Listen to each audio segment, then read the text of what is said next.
Hello everyone, how are you all? कैसे हैं आप लोग?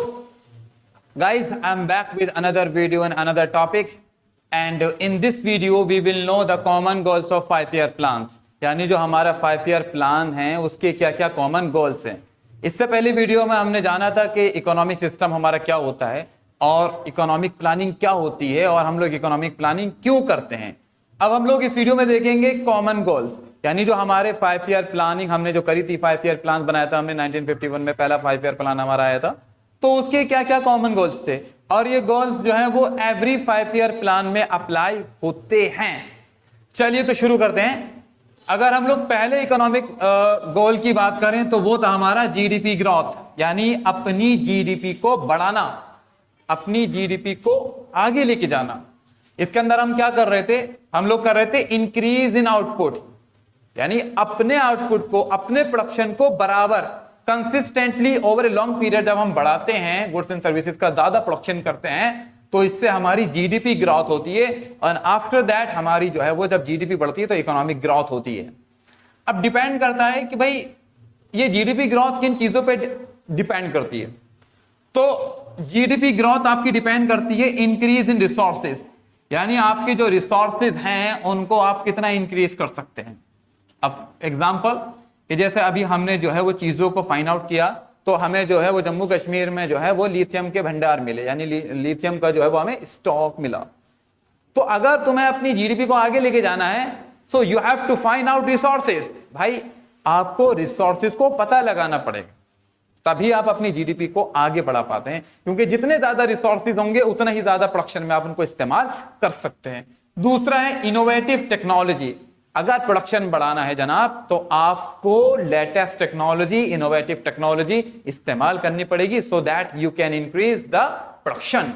सो किसी भी 5 ईयर प्लान का जो पहला गोल था वो था हमारा जीडीपी ग्रोथ, यानी ग्रॉस डोमेस्टिक प्रोडक्ट, जीडीपी यही है ना, इसको आगे बढ़ाना। चलिए दूसरा देख लेते हैं। दूसरा है था आपका मॉडर्नाइजेशन। मॉडर्नाइजेशन का मतलब होता है लेटेस्ट टेक्नोलॉजी का इस्तेमाल करना। प्रोडक्शन के लिए लेटेस्ट टेक्नोलॉजी का जब आप इस्तेमाल करेंगे तो इसका मतलब है आप मॉडर्नाइज हो रहे हैं और इसकी वजह से इकोनॉमिक एंड सोशल प्रोस्पेरिटी आती है। जब आप लेटेस्ट टेक्नोलॉजी इस्तेमाल करते हैं, चाहे वो इकोनॉमिक सेक्टर में हो, चाहे वो सोशल सेक्टर में हो, चाहे आप उसका इस्तेमाल जो है वो हॉस्पिटल बनाने में या एजुकेशन में इस्तेमाल करें टेक्नोलॉजी का, या फिर आप इकोनॉमिक सेक्टर में उसका इस्तेमाल करें रोड्स, हाईवे, डैम्स वगैरह बनाने में, सो डेफिनेटली जो है आप तरक्की करेंगे। सो गाइस, मॉडर्नाइजेशन का मतलब होता है लेटेस्ट टेक्नोलॉजी इस्तेमाल करना, और जब आप लेटेस्ट टेक्नोलॉजी इस्तेमाल करते हैं तो आपकी इकोनॉमिक एंड सोशल प्रोस्पेरिटी होती है, सोशल और इकोनॉमिक डेवलपमेंट होता है। चलिए आगे आते हैं। Agriculture, industrial and service sector, तीनों सेक्टर है हमारे, और हम तीनों सेक्टर में देखते हैं कि हमने अपने आप को कैसे कैसे मॉडर्नाइज किया।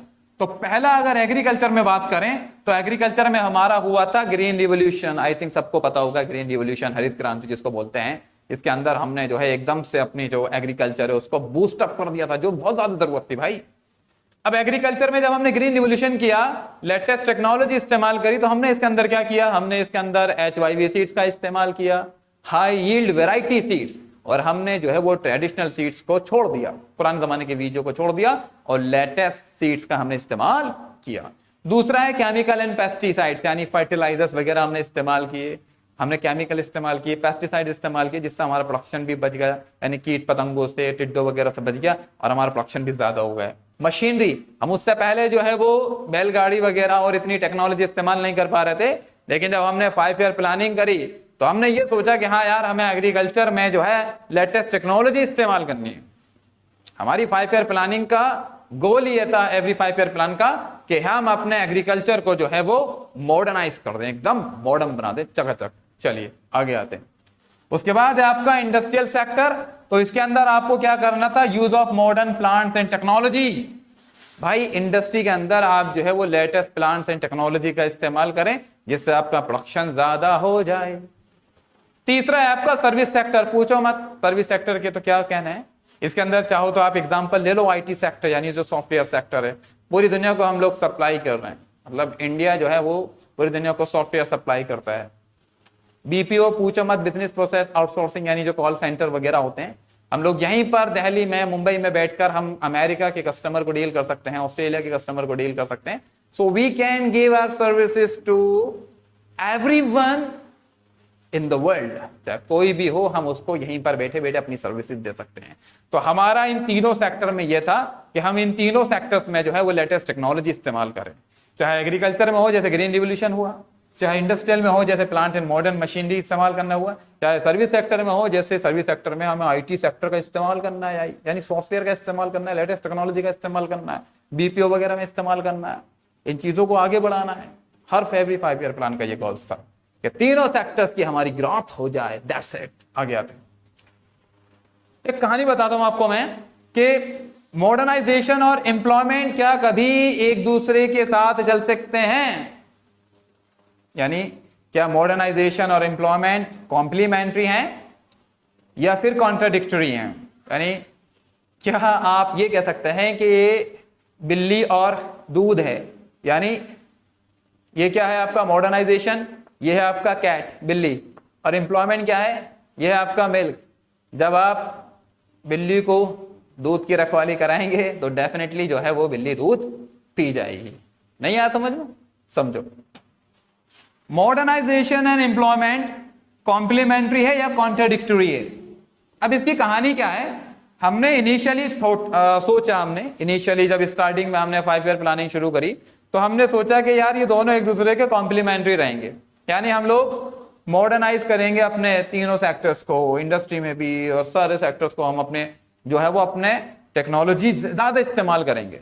अब उसका फायदा क्या होगा कि जब मॉडर्नाइजेशन होगा तो ज्यादा प्रोडक्शन होगा, ज्यादा डिमांड होगी, लोगों को एम्प्लॉयमेंट मिलेगा वगैरह वगैरह. वेरी गुड, काफी अच्छे ख्यालात हैं.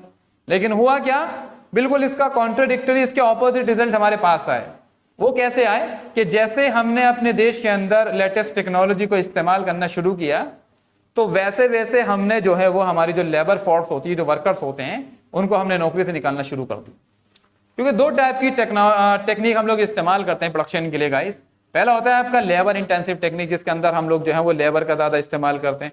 दूसरा होता है आपका कैपिटल इंटेंसिव टेक्निक, जिसके अंदर हम लोग जो है वो लेटेस्ट टेक्नोलॉजी और मशीनरी वगैरह का इस्तेमाल करते हैं. तो हमने ये सोचा कि यार ये दोनों जो है कॉम्प्लीमेंट्री रहेंगे, टेक्नोलॉजी इस्तेमाल करेंगे, ज्यादा प्रोडक्शन होगा, ज्यादा एम्प्लॉयमेंट वगैरह मिलेगा. लेकिन हुआ क्या, बिल्कुल कॉन्ट्राडिक्टरी. यानी जो बिल्ली थी वो दूध पी गई, बात खत्म. जब मॉडर्नाइजेशन हुआ, जब लेटेस्ट टेक्नोलॉजी इस्तेमाल करना आया तो उसकी वजह से क्या हुआ, उसकी वजह से जो वर्कर्स की नौकरियां थी वो चली गई. और आज के प्रेजेंट सर्कमस्टेंसेस में आप जो है वो इंटेलिजेंस, आर्टिफिशियल इंटेलिजेंस जो है वो एआई का समझ सकते हैं. नहीं पता, मुझे भी नहीं पता वैसे इतना. जो आपकी ये आर्टिफिशियल इंटेलिजेंस आ रही है तो इसके बारे में लोग ये कह रहे हैं कि बहुत सी नौकरियां जो है वो खा जाएगी, यानी टाइपराइटर की और बहुत सी नौकरियां ये खा जाएगी जो हम लोग नॉर्मली टाइप करते हैं या फिर सर्च करते हैं. ये सारे काम जो है ये खुद कर लेगा आर्टिफिशियल इंटेलिजेंस.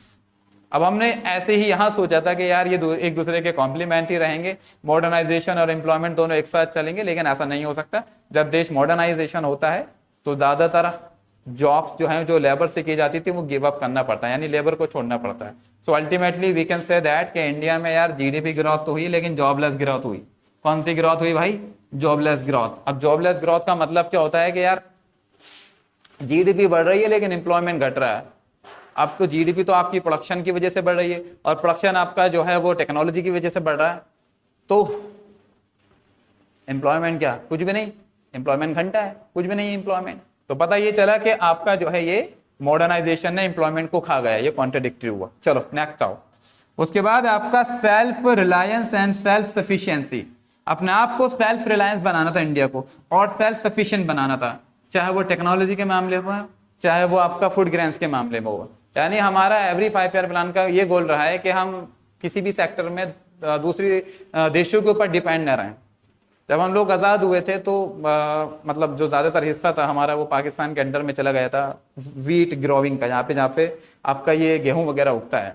तो बहुत ज़्यादा परेशानी आई हमें. इसलिए हमने फर्स्ट 5 ईयर प्लानिंग में जो है एग्रीकल्चर पर फोकस किया क्योंकि पेट भरना ज़रूरी था. उसके बाद जब पेट भर गया तो सेकंड 5 ईयर प्लान में हमने जो है वो इंडस्ट्री पर फोकस किया.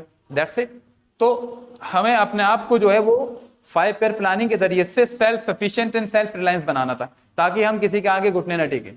इंडिया किसी के आगे घुटने नहीं टेकेगा. वो प्रोडक्शन अपने आप करेगा, अपने लोगों का अपने आप पेट भरेगा, और यही हमारा गोल था और रहेगा। That's it. आगे आओ। इक्विटेबल डिस्ट्रीब्यूशन या इक्विटी, अब इसका मतलब क्या है sir? Equitable distribution of income.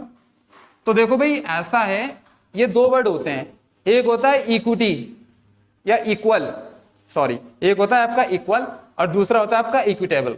अब इक्वल का मतलब तो ये होता है कि अगर दो लोग हैं तो दोनों को बराबर सैलरी मिले, जैसे डॉक्टर एंड नर्स, तो दोनों बराबर नहीं हो सकते, डॉक्टर ने ज्यादा मेहनत करी है, नर्स ने कम मेहनत करी है, ठीक है ना। तो अगर इन दोनों की बराबर सैलरी मिल रही है तो ये तो है इक्वल, और ये किसी भी इकोनॉमी में नहीं हो सकता, ये पैरेलल इकोनॉमी में हो सकता है भाई, यहां तो नहीं हो सकता। और इक्विटेबल का मतलब क्या होता है कि यार इन दोनों की जो सैलरी का डिफरेंस है ना वो कम से कम हो, यानी ऐसा ना हो कि डॉक्टर 1 लाख कमा रहा है और नर्स 5-10,000, ये डिफरेंस 90,000 का बहुत ज्यादा है। इसमें समाज में जो है फिर वो सोशल जस्टिस इक्वालिटी नहीं रहती, फिर समाज में जो है वो ऊंच नीच हो जाती है, सोसाइटी जो है वो हमारी रिच एंड पुअर में डिवाइड हो जाती है।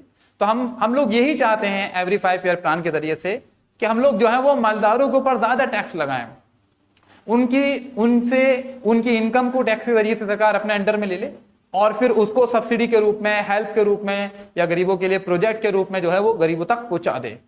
तो सरकार की हमेशा यही प्लानिंग रही है एवरी 5 ईयर की, कि देश के अंदर जो है वो इक्वल यानी इक्विटेबल डिस्ट्रीब्यूशन ऑफ इनकम हो। और इक्विटेबल डिस्ट्रीब्यूशन का मतलब क्या होता है कि जब जो डिफरेंस है ना रिच एंड पुअर का वो कम से कम रहता है, तो यह आपका इक्विटेबल डिस्ट्रीब्यूशन कहलाता है। ओके गाइस, सो ये एक वीडियो थी, आई होप आपको वीडियो पसंद आए, but I am trying my best. Okay, I am just improving myself. Okay, so ये कॉमन गोल्स था, पहला था आपका GDP growth, second is modernisation, and the third one is self reliance and self sufficiency, and the last one is equitable distribution. So guys, it is enough for today. I see you in the next video. Till then, please take care. Bye bye. Thank you. That's all.